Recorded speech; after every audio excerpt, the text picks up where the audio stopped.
Okay, so welcome back to another episode, and today, this is like a big deal for us.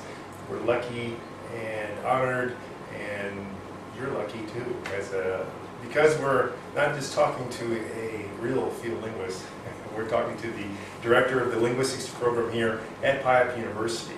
And so if anyone can clear up a lot of misconceptions, this is the man that can do it, and he can also fill us in on a lot of things about field linguistics. In fact, the first question basically is, how would you define field linguistics, the area, the field? I would start with defining the difference between theoretical linguistics and field linguistics. Theoretical linguistics is figuring out how language might work. And there's always new theories exploring that. The latest ones are in cognitive, like actually looking at how the brain works. Field linguistics is actually gathering the data that the theorists need to test their theories. So it's vital. Down and dirty. It's vital, it's crucial, and it actually deals with the speakers of the language. Where if you're a theoretical linguist, you don't really have to interact with those people. Correct. And so one of the things that's just normal for field linguists to do, especially because they're looking at hopefully a lot of the big things. If you can find an unexplored language, that's a big that's something huge. It's kind of hard not to say field with field linguistics. Yeah. It's very big in the field. It's salient in the field. Yeah. But another thing is also then to look at some languages that have been found but just haven't been researched. That's probably the bulk of things. Right. And in those cases, normally there are two things that are initially done, and that's called a grammar sketch and a phonology sketch. And those things, other people, they don't know about, but they're, once again, vital and crucial to understanding the language and then being able to use the language. But so, could you give everyone out there a definition of the grammar sketch and a phonology sketch, since you've had to do those. Yeah. Let's start with the phonology sketch. Sketch meaning not in great detail. Right. Okay? So you may collect a word list of 1,000 words from a few people, analyze that, and figure out what are the salient or what are the important sounds in the language. To explain phonology as a whole, another topic. But you're going to get phonotactics, which is very important. So, tone, if it's a tone language. If it's a tone, you need to figure out, syllable structure. Right. Figure out what consonants come at the beginning. What vowels are there? Are there 3 vowels? Are there you hope 10 vowels like in the language we worked, or are there 40 vowels like in some Khmer languages? So that's a sketch. There's a lot more detail that needs to be filled in. Right. But it's a starting point. It helps classify the language too. Then the grammar sketch is more difficult than a phonology sketch because you have to go through a lot of data figuring out what are the word classes. Nouns and verbs are pretty much universal. Yeah. Then you start looking at other things and what is the order? Okay? In Tibeto-Burman languages, they're mostly subject, object, verb. In other languages, so you begin looking for those things, but part of the art of it is gathering good data, not saying, please say this sentence, and then they give you a sentence that's really it's not natural. It's not natural. You're looking for natural language. And then that's also the hard part of a grammar sketch, because you get natural language. It's not cleaned up, it's not nice, it's just how people talk. Right. And that is very complicated. Yeah. And that leads me into a question then. How many different languages have you personally worked on as far as, as far as those things? Yes, I know you've worked on a lot of other languages. Lots of work on it, but as far as those things, researching myself, just one. Okay. The Lahu language. Okay. 7 tones. Seven tone. Oh, can you tell us a little bit? Can you just give a synopsis of the process you went through and how you learned the languages and how long it took you and that sort of thing? The first thing I did was I met with a Lahusi person here in Chiang Mai for a few months, and he gave me some of the basics. I also read everything that I could get my hands on from linguists about the language, or anthropologists. There wasn't really much written on this language. Right. Then I, with my family, went to live in a village. We lived with a family for 3 months. And I started by, I had a book that helped me go through how you learn a language in a field of unwritten language. Right, this is no script. There's no script. We've got to say that's a major point here. Yeah. This is no script to this language. And as my wife would tell it, I would spend 8 hours a day out talking to people in the village, listening and talking, listening and listening a lot. And that was fine for my language learning. It was hard for hers because she's more of a visual kind of learner. So she'd say, "Art, please write things down." Yeah, okay, I'll get to that. It was very interesting though. You work with people, learning basic phrases, building on those, learning how to say more and more. I remember the day I felt great success when I could put 3 verbs together, just like they would do. So subject, John, object, store, or something. Went, bought, carried, came back, and rested. Oh, okay. 4 or 5 verbs. And I responded with 3, and the person responded back to me with 6. Really? Okay, so you were... Yeah, it's unnatural because the syntax is different than the English, if you're trying to think. So your process then is you had a word list, you were eliciting for word lists that you had, and you're doing IPA. Right, I wrote IPA. I did some word list eliciting. I had a 470 word list, so I elicited that several times.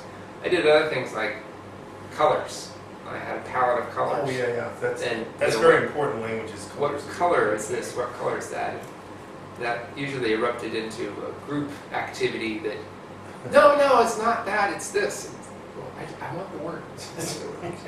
And it was interesting as I wrote too. Every once in a while, somebody who knew like English or Roman script, looking over my shoulder as I'm writing an IPA.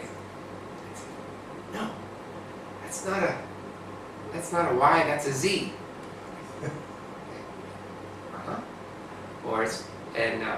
The interesting part about it was when I finally did the phonological analysis, what they were thinking it should be was actually what it was. Oh, okay. Actually, it wasn't not a Z. It should be not a Z. That's a Y. Oh, okay. Z. Yeah. To sleep is Y. Yeah. Yeah. All changes the preceding consonant, makes it a lot more friction and backs it up. Anyway, it's very interesting. These people out there are not ignorant. Right. Yeah, just because they don't have a script doesn't mean that they're they're not cognizant of different things. Yeah. So you were learning functional. Well, I should reinforce, as opposed to tourist language learning, which is what most people do. You were learning functional things from the beginning, like how to make rice, and you're probably taking down that sort of thing. Like, you explained to me the process of farming or buffalo herding or whatever. How you care for pigs, how you we got several instructions on how to make a fire in your kitchen on the floor. That's something I've used that actually as for something people who think they've learned a language as the sort of hobby learners. They can't do that in another language. They can't. If they need the light bulb changed, they can't do that. Yeah. They fall down, they break their arm, their bone's sticking out. They don't know. They're just going to start screaming in English. Because they haven't learned that. And the thing is, you started from the beginning in a way, sort of like a child, right? In a lot of ways. Yeah. Right, because we had not very much to go on. Yeah.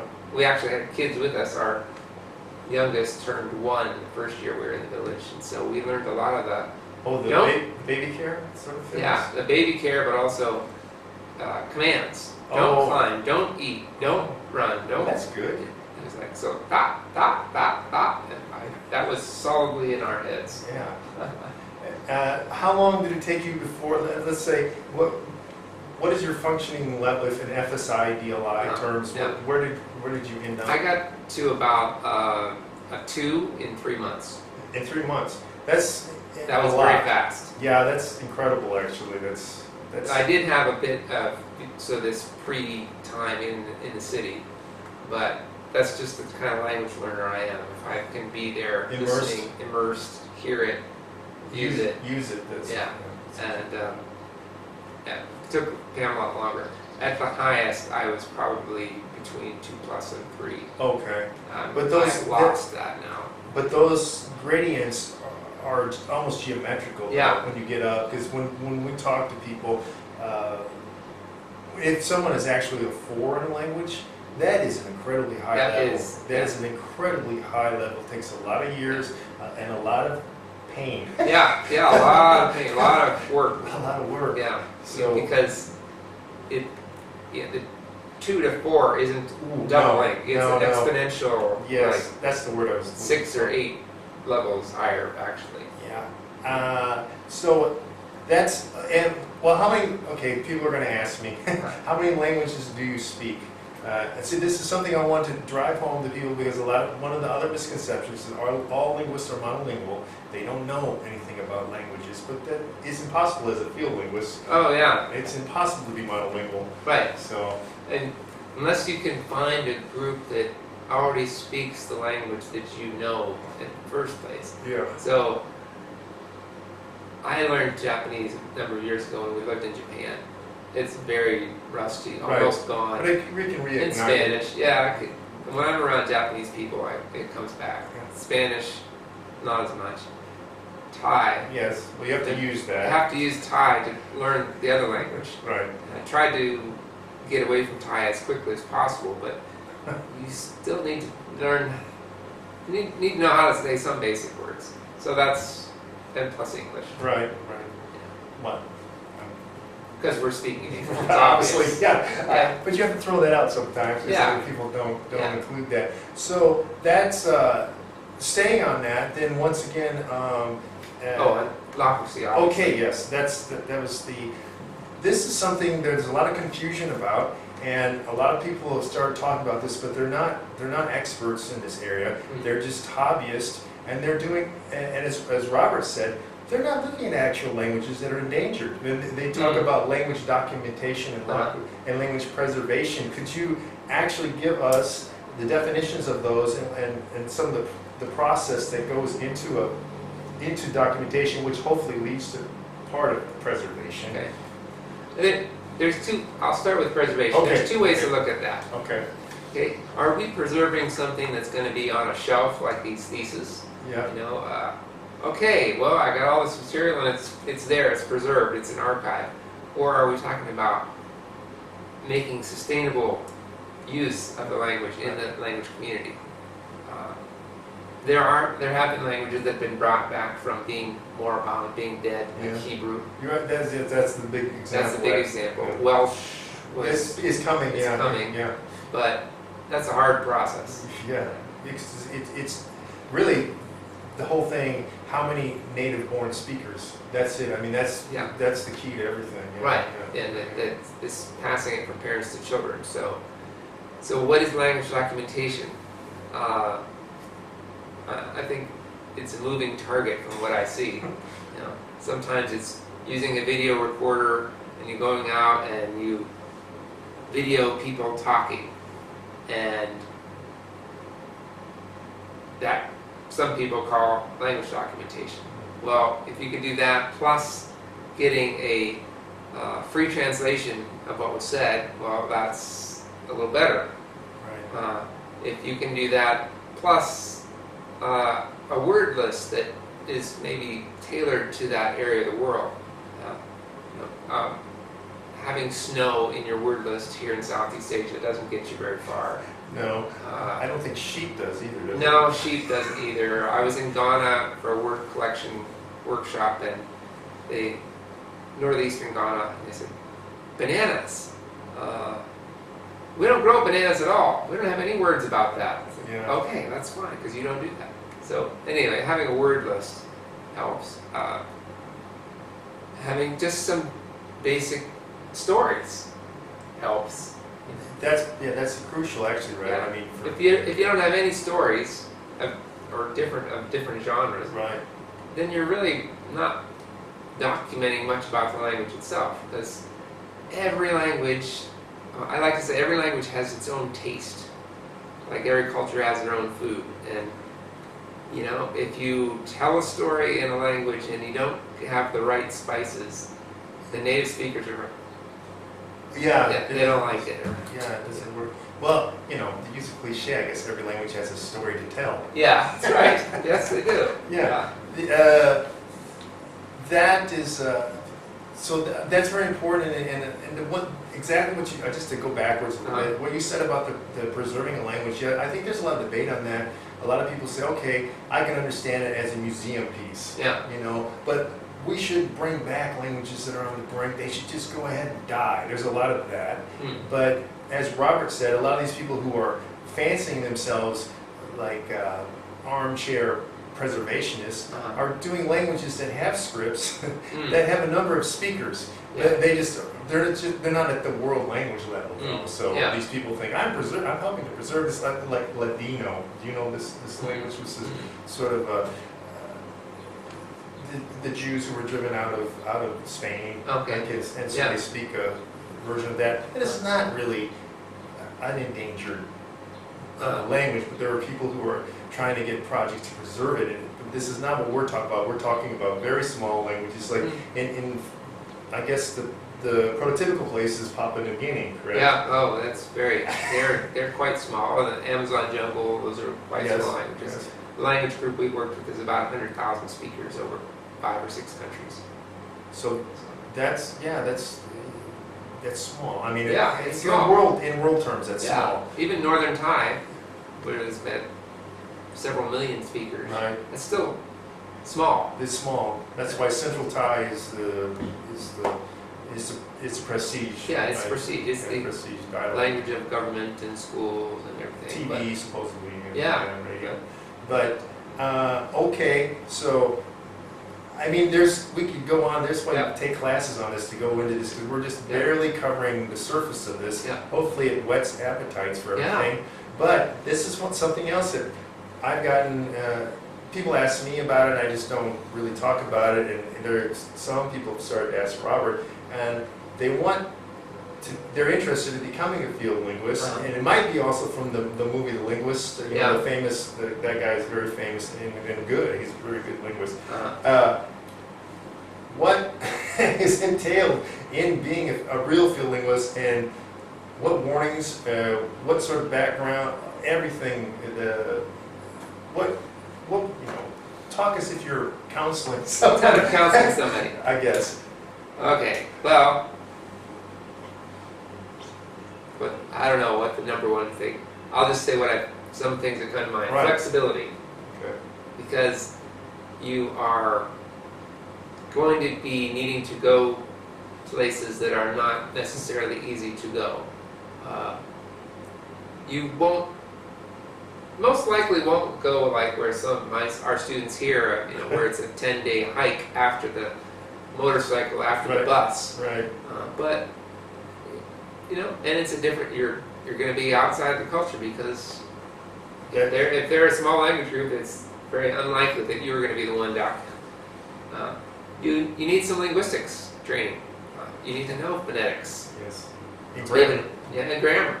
You need to be able to differentiate sounds like bop and pop, and to know when something is aspirated or not. You need to be able to differentiate vowels. If you end up in a tough language, you need to know something about acoustic phonetics, so you can do a more scientific analysis of what is this vowel anyway, which is the only reason I found out why I was making mistakes all the time on 4 vowels in Wahusi. I finally did an analysis. oh, that's what it is. So, and you need to know grammar, not English grammar or We're not talking grammar Spanish. Yeah, it's a different. This is different. This is like descriptive for one thing. descriptive. Yeah. It's like a massive puzzle, only you don't get all the pieces at the same time, and you get pieces here and pieces there. So, for somebody who doesn't like constructing models or doing puzzles, yeah, field linguistics can be hard because you get massive amounts of data that you have to sort through and figure out, how does this work anyway? And every language is going to have categories that you are unfamiliar with. Right. Yeah. For example, English is not an ergative absolute language, so that's very difficult. There are many different things that some of these isolating languages use particles for that tell you how someone knows something, for example. For example, yeah, that's a good one. So I like, in my field linguistics, I use whatever's at hand. And so sometimes I'll just take objects and say, okay, that's the field. This is person going to the field, and they're starting out in the village, and here's a couple other people. He passes by this person. What does this person say? And then he doesn't see this person, but that person sees him, and he's going, and the sentence changes, the different particles they use. And so one of the particles I found is something like up. You put that on the end of a verb, and it means I saw the person. The person probably didn't see me doing this. Another particle will mean a very, one vowel also means I heard from this other person who saw the person. Right. So it tells you how reliable is this information. Oh, and a little vowel. And yeah, these are things that are very important. Many languages give you that information, and in English we don't have that. That's why in a court of law this is such a big thing. They have, hearsay, and how did you know that it takes 40 minutes in English where this language just tells you that up front? Yeah, right. They won't have to go through this. I mean, English is not the best language for expressing many things in life, or actions or observations. And then, of course, there's some Australian languages where everything you say is direction too. Right.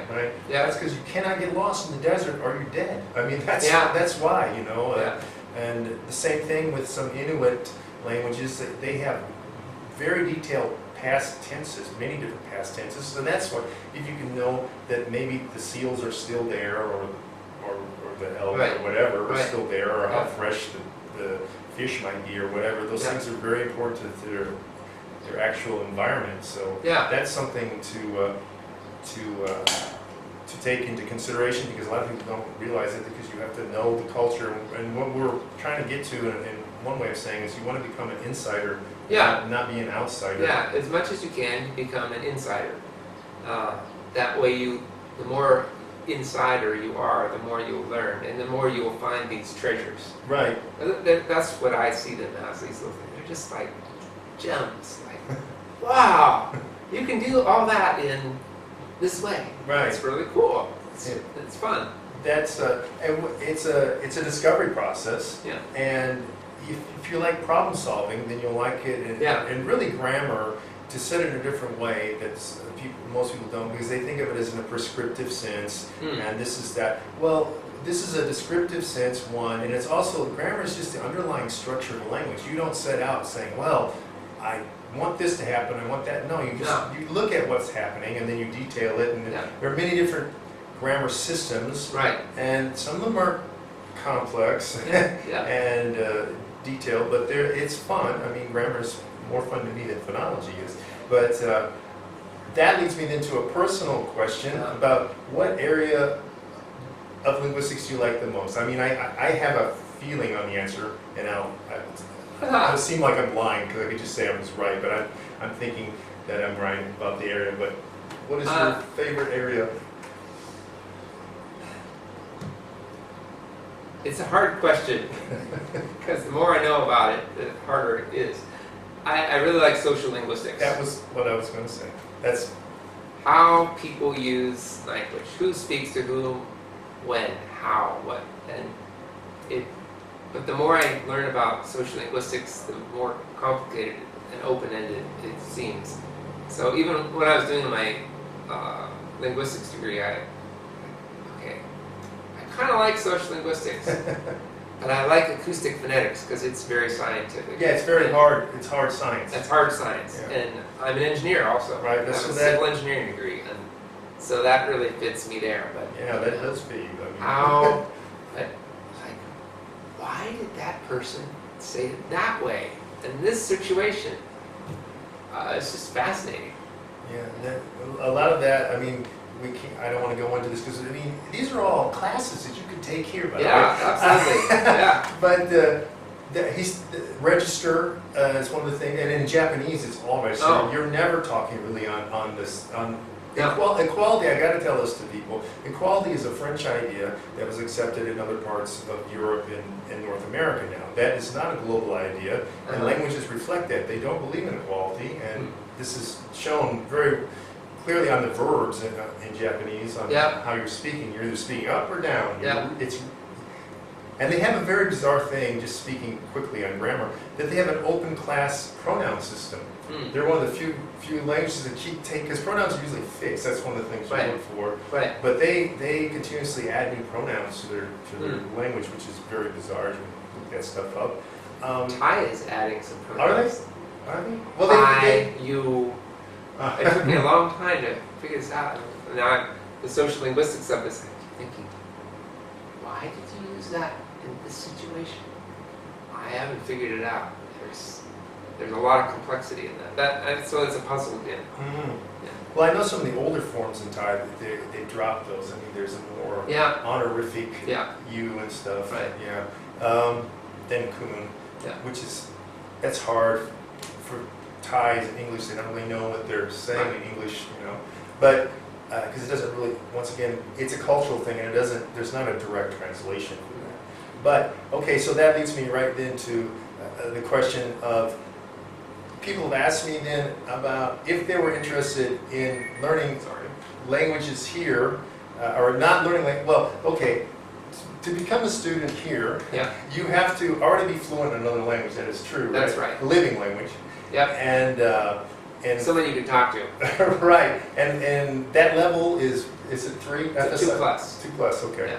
2+. That's minimal. Minimal. Yeah. Minimal. There are a lot of people. You will who be love that. extremely stretched Yeah. with Yeah. just a 2+. 2+. And that may not be the language you work in. You just have to come in with the Yeah. language. Okay, so that dispels the thing that the linguistics programs are for monolinguals, number one. If people, I have some people they're undergraduates right now, because this is a graduate program, Yeah. and they speak some different languages, and they're getting interested in what they consider exotic, you know, I mean, like that word, you know, oh, I'm learning Burmese, you know, I have somebody saying that. If they wanted to pursue graduate study here,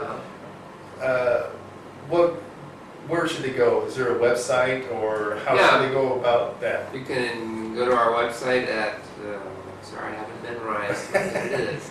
Is it PIAP University? Just Google International PIAP, I College. guess. Google PIAP. Google Linguistics PIAP, Okay. and you'll come right to us. That has information about our curriculum, about our short courses. Those are Good. certificates. Yeah. You know, for somebody who It's wants not to certain. dabble in. Yeah, not certain. Yeah, not certain. You'll need some background. Well, I guess I can do this right. This is sort of like a promo for you. Yeah. You have some foundation classes Yep. coming up that people who, even if they didn't want to go on to graduate study, they could take those. They right? could take those, Those yeah. are open, and that is phonetics, Yep. phonology, That's and grammar. Correct. Right. Okay. Correct. So. And yours truly will be teaching phonology this Oh, year. really? Yeah. Oh, if I'm Yeah. around, I might want to. Can I sit in on that one? Just Sure, sit in? sure. Okay. Just to see how the difference in the phonology is. Phonetics starts about May What? 6th. This is kind of personal. Can I ask you, because the person who taught I thought was really great in the past. Mhm. Who's teaching it this year? Phonetics or phonology? Phonetics. Phonetics. Zikrig. Oh, okay. I Ziggy. didn't. But that's her. That's her area. thing. That's her PhD area. Yeah. And she's really gotten into this area of the world that keeps finding fascinating phonetics things. Okay, well that's sort of personal. But anyway, so if you, and those start in May 6th. May 6th. So if you're getting done with your undergrad degree, some places are in the United States, in Canada, you won't be done in Europe, I know that, sorry. But you could quickly come over here and take these classes, which are not that very expensive at all, and get a feeling of it, and then apply for the next year to come in. And you accept 15 people, right? That's about 15. Our official limit is 15. We have 16 or 17 on the board right now for this year. But it's hard. Let's not kid ourselves. The program's hard. Not everybody starts out, makes it into the program. One, they don't make it into the program. Number two, they don't finish. So, not to scare anybody off, but this, linguistics is not for the faint of heart, is it? But I'll do my advertisement now. Okay. If you want to study linguistics, you can study in North America, Australia, and most likely the other people in your classes will look a lot like other North Americans. And if you come here, you're going to have people from lots of different parts of the world.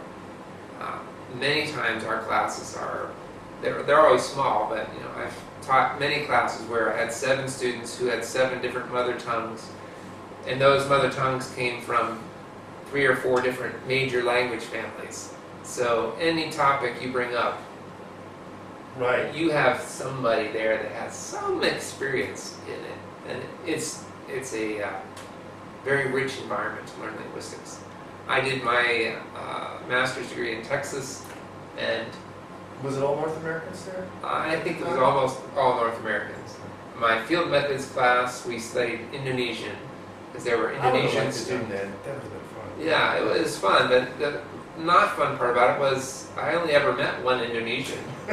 But now you do, though, right? Now, I wish I remembered all the Indonesian. Abakabak, or is that? Ini is what I remember. That means, what is it?